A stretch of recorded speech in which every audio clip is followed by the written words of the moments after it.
Hi everyone, I'm John Casey. Great to have your company here from Fort Knox in Melbourne for the latest edition of Big Time Boxing. What a tremendous program we have coming your way. A dual main event with 2 Australian titles up for grabs. The current national junior welterweight champion Stevie Marks, a very popular man in this neck of the woods, will be defending his title against Fred Knuthia, the Kenyan who steps down from the welterweight championship here in Australia to fight for the junior welterweight title. He puts his welterweight crown up for grabs, and that will allow Solomon Egberemi, the Nigerian now based here in Australia, to fight Eddie Delic in a rematch from last November that has a lot of people excited. A full 6-event card coming your way. Let's tell you about it, and we shall get underway with 2 debutants. Barry Hancock, the Queenslander, journeys south to face Aaron Kelly in a super middleweight battle. Both men making their debut over 4 rounds. Should be a good way to get things started. Then we move through to a welterweight clash. Joe Salquist will be in against Lee Purcell. Purcell, undefeated in 2 fights, a former Australian amateur champion, has big raps on him. Joe Salquist is trying to get back to the winner's circle and will have his hands full here against the up-and-coming prospect from Blackburn in Victoria. Then through to a super middleweight clash. Brown Enyi from the ACT goes in against Stuart Moller. Moller is the current Victorian light heavyweight champion. He steps down a division to fight Brown Enyi, who we've seen in action before here on Big Time Boxing. His most recent outing on the undercard to Anthony Mundine was his best performance. Let's hope he can maintain that form to provide a good scrap against Stuart Moller. Then the Victorian Cruiserweight title goes on the line between 2 very popular Victorians, Dominic Duraco and Costa Chondros. Chondros has had 5 fights. None of them have gone beyond 3 rounds. He either wins early or gets knocked out himself, so expect plenty of fireworks when he steps in against Dominic Duraco for the state Cruiserweight title. And then the first of our feature events will Eddie Delic from Victoria against Solomon Egberemi for the Australian welterweight title over 12 3-minute rounds. This is a big step up for both men, their biggest night. Egberemi, undefeated in 6 fights so far, did beat Delic back in November last year over 6 rounds, but Eddie Delic believes he has enough to get the job reversed against Solomon Egberemi for the Australian title. And then our final event will be for the Australian junior welterweight title. Stevie Marks in his 2nd reign as junior welterweight champion of this country, and Fred Knuthia, who's been so impressive since being based in Adelaide. He won the Australian welterweight title, has decided to go back to junior welterweight, and that is where we will have our feature event. So a lot to look forward to here from Fort Knox, and to tell us more about it, I'll bring in the former IBF world champion, junior lightweight division, Barry Michael. Great to see you again, Barry, and what a card we've got going. John, looks like an absolutely fantastic card. All I can say is that the Fighters Factory and Murray Thompson always put on a great show, and it's going to be a great night of fights. Now, you know Stevie Marks pretty well. We've seen him a lot here on Big Time Boxing. Always polished, always a good technician. We always enjoy watching him. I really like Stevie Marks. He's got huge potential, but inactivity is the biggest thing against him. It's a tough job against Fred Knuthia tonight, mate. Fred's, he's in super condition. He's been winning well. I hope the Melbourne boys go well, but it's a very tough job for Eddie Delic and for Stevie Marks. Tough job, mate. It's certainly going to have it tough, and the Victorian Cruiserweight title on the line as well. Costa Chondros, always entertaining. That'll be explosive. That'll be a really Costa Chondros, a big puncher. That's going to be an explosive fight. So we're expecting plenty of excitement. Looking forward to your comments as well, Barry. Hope you can stay with us. Our opening event here from Fort Knox, not far away.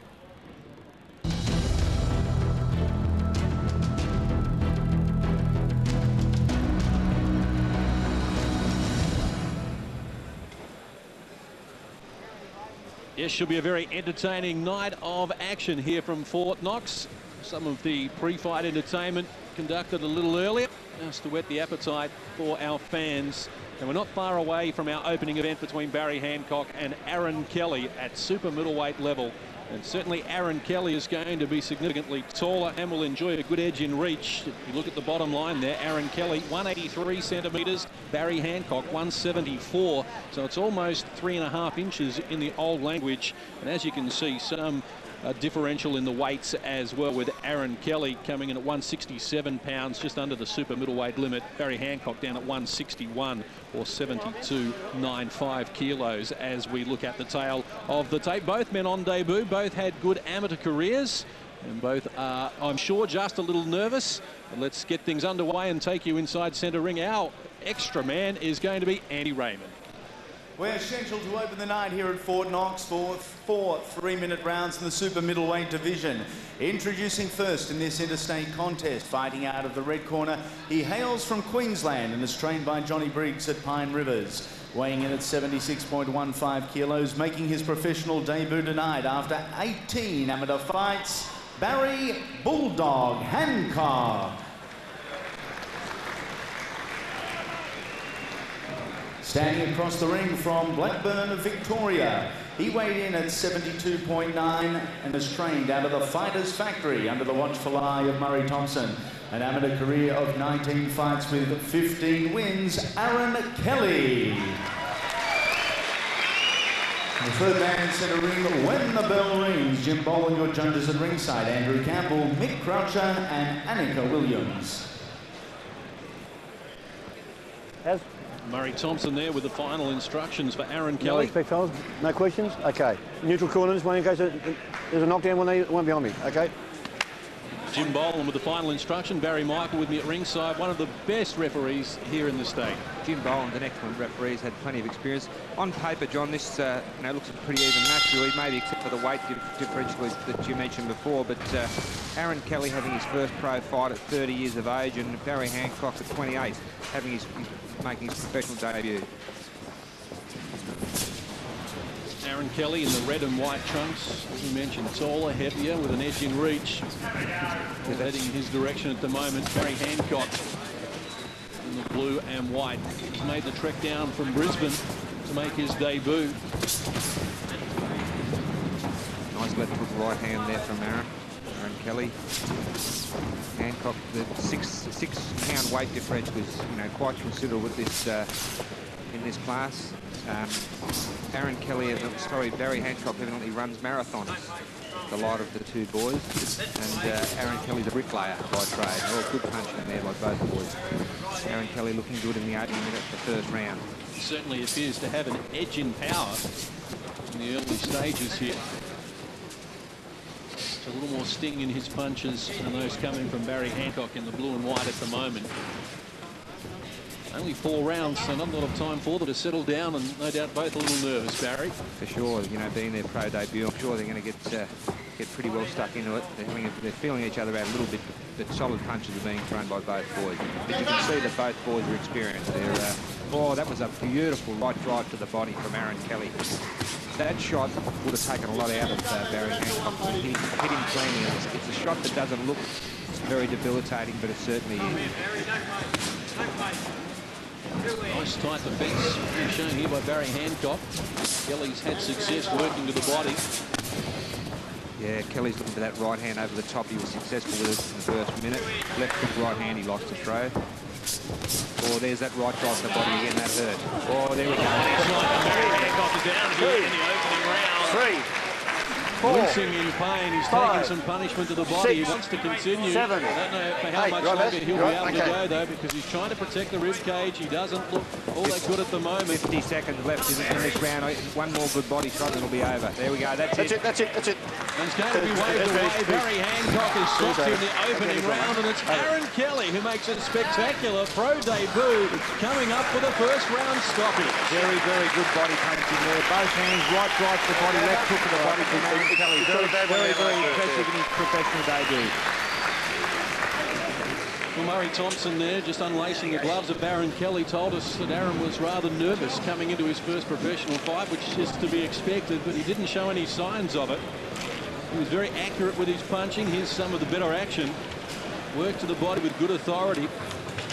Straight away appeared to have an edge in power. That was illustrated in the tail of the tape. He was able to transform that from paper, certainly, to what happened inside the ring. And Barry Hancock, he was clouded with a couple of big shots. That left hook just under the short rib, that's a very, very dangerous, debilitating punch. Excellent work from Aaron Kelly. The 30-year-old makes his debut in style. Let's get the official announcement. And with those honours, let's get to Andy Raymond. Thanks, Barry. Ladies and gentlemen, at a time of 2 minutes 18 seconds in round number 1, your winner on professional debut, Aaron Kelly. Well, they that's a way to get your professional career started, Barry. First round stoppage. That's for sure, John. I tell you what, he's a very fit, strong-looking boy, Aaron Kelly. As I said, he's a bricklayer. The super middleweight ranks here in Australia solid at the moment. Anthony Mundine making a lot of noise for Australia. He's got some big things coming up too, Anthony Mundine. Presenting the hardware. Mark Rogero is the current Australian super middleweight champion. Anthony Mundine has held the title, so has Rick Thornberry. Danny Green, so impressive on the Costa Zoo undercard, lifting his record to 10 wins, including 10 knockouts. Sam Solomon and Paul Smallman. But while we speak of Danny Green, he was on the undercard to Costa Zoo Ben Taki that you would have seen in our pubs and clubs recently, and Danny Green could scarcely be more impressive. But the undisputed champion of the world is Costa Zoo, and we hope that his next appearance will be fighting here in Australia. Let's have a look at what happened when he returned with all his belts here to Australia. Hey, Dad's coming home. Not yet. A fortnight with Mum's okay, but Dad's his hero. And guess who's first up when he finally appears? Family is important to Costa Zoo, and for the next few months at least, they'll be his focus. And life couldn't be sweeter. As I said, I so enjoy myself. I never really enjoyed myself for a long, long time. His win over Ben Taki was one of the great displays of boxing. For 12 rounds, Zoo was clinical. After some critics claimed he was lucky to stop Zab Judah, this was a message. Costa Zoo can not only go the distance, but he can do it in style. He loads up the left hand that time. Then there was power behind the right. I did destroy him as a boxer. The fight should be stopped earlier because he took so much punishment. He took so much pain. As I said, he will probably going to be impossible for him to recover fully. He had his chances to knock out Taki, especially in the latter rounds, but he refused to deviate. Because Zoo's outside the kill range. Now Zoo digs with the body. Back upstairs, opening up a little bit here. I never really thought to do so. If it could happen, it could happen. I heard him so many times. I felt it, I knew that, but it wasn't really enough to accelerate on the next gear. And he had no qualms about leaving the result in the hands of the judges, and 2 of the 3 got it absolutely spot on. Judge at ringside, Dwayne Ford scores about 119 to 109.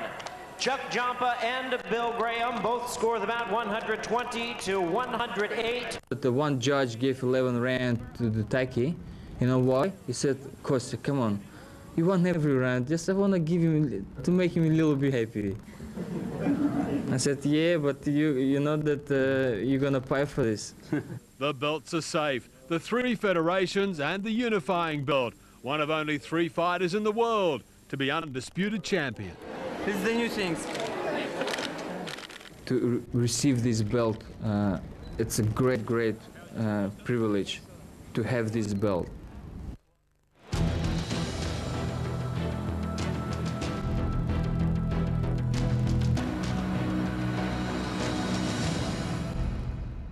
That's what a great ambassador Costa Zoo is.